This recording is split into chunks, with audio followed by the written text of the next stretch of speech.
First, let me welcome you to our classroom, and I must apologize for not being able to be here in person. It's one of the evenings that I most look forward to each year. It's lovely to establish face-to-face connection with the adults in my students' lives. As it happens, I have a family obligation tonight that I had scheduled a long time ago. So again, I apologize. Before I go any further, I wanted to extend an invitation to you to come back at any time that works for you so that we can meet face to face. You will find my email address, my school phone number, and my personal cell phone number on the backboard, and you should feel free to contact me at any time that works for you, or to schedule a meeting that which we can meet in person. There are also some instructions on the backboard as to what to do with the index cards. Basically, I want a couple ways to be able to reach you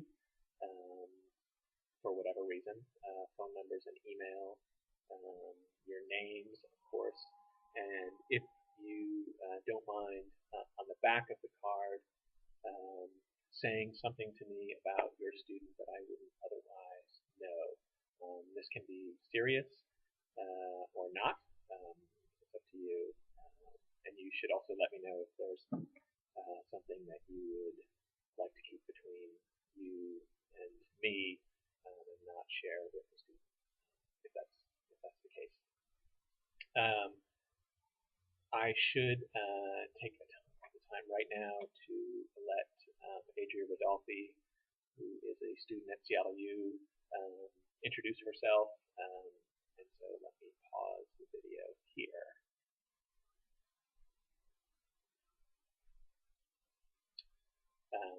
Great. Adria is in the program that I went to. I'll say a bit more about that in a second, and I think it's the best teacher preparation program in town. I'm biased, of course, but she will be excellent, and your students will be in really great hands come January when she starts to take over the classroom for her preparation for to become a teacher. Of course, I will be here, so that is that. Let me say something briefly about myself, just so you have some context as to my arrival in this profession, and perhaps give you some insight into my approach to teaching. This is the second, or depending on how you count these things, my third career. Excuse me. I am in my 5th year of teaching, all of which have been here at Ballard. I've always taught 11th graders, and except for 1 year, 12th graders. I grew up in Geneva, Switzerland. I got a degree in political science at Middlebury College, a small liberal arts school in Vermont. And I'm a passionate advocate for the liberal arts education that one gets at a school like Middlebury, and I try to encourage all my students to consider Middlebury or some school like it. There's nothing better, I don't think, in the kind of broad type of education that one gets at a school like that, as well as being able to focus specifically on things like science and philosophy or psychology or business. After college, I spent 5 years in northern New Mexico, skiing in the winter and waiting for winter in the summer. I really fell deeply in love with the kind of mashup of cultures that one finds there. The Latino, and they actually say Spanish there, Pueblo and Anglo that exist in Taos, where I was, and I continue to be really interested in those cultures and how they interact. But I wanted to be a writer, and with a detour in Michigan, I ended up here, and I eventually got a job as a newspaper reporter for a small paper in Marysville, and ended up in Los Angeles working for a suburban section of the LA Times. My wife and I moved back here in 2003 to what we consider our adopted home, and I was looking for a change in careers, one that involved literature and writing, as well as working to serve my community and to be involved in the lives of young people. And I ended up going back to grad school and got my master's in teaching at CLU, and here I am. That program, that grad school program, and my colleagues here at Ballard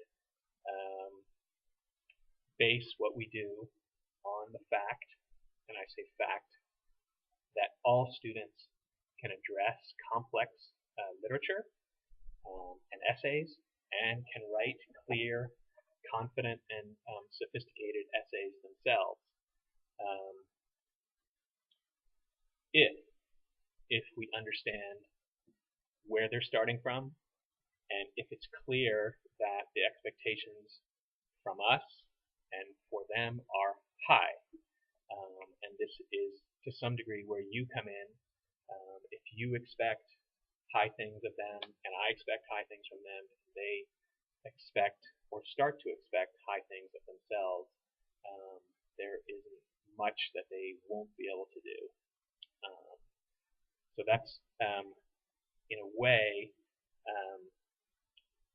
in a great way, reflected in our curriculum here. And this class is demanding. We read a lot, and we write a lot, and you probably will be hearing about that from your students. Hopefully, you are hearing what we're up to in class. I'll just tell you that your students are writing college essays,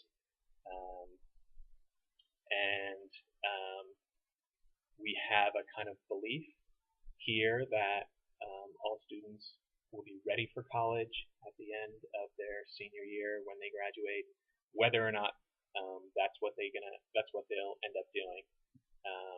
And the college essay itself, of course, is toward that. But for those who are not going to college, it is a chance to express themselves clearly about who they are and what they believe and what shapes them, which we think is a skill useful in all walks of life. The class should be titled Comparative Literature. The language arts curriculum at Ballard and in Seattle introduces students to literary analysis in 9th grade, builds on that in 10th, through world literature, through American Lit in 11th grade, or in nonfiction if they are in the AP classes. And in 12th, we want students to be able to make comparisons between how different authors, for example, create characters, or make metaphors, or just generally explore the human condition. And students should be able to say things about two completely different texts and what they share in common and what separates them. That's our goal, and that's what they will be able to do come June. We build this curriculum around Huckleberry Finn that we read in the fall. We read Hamlet in the winter, and they will read a number of diverse poems, I should say, in the spring, and they will finish the year reading a book of their choice from a list that we have created. They write 2 longer essays this year, one each semester. They will also create and perform a play, and they will write a number of poems. I hope this gives you a sense of the class and of me, again, recognizing that virtual me isn't quite the same thing. Again, please feel free to schedule an appointment in person or communicate with me via email or by phone. And I just want to end with acknowledging that it says a lot about who you are and about your care for your students that you're here tonight. It is probably as important as anything that we can do that you're involved in your students' education. Good night.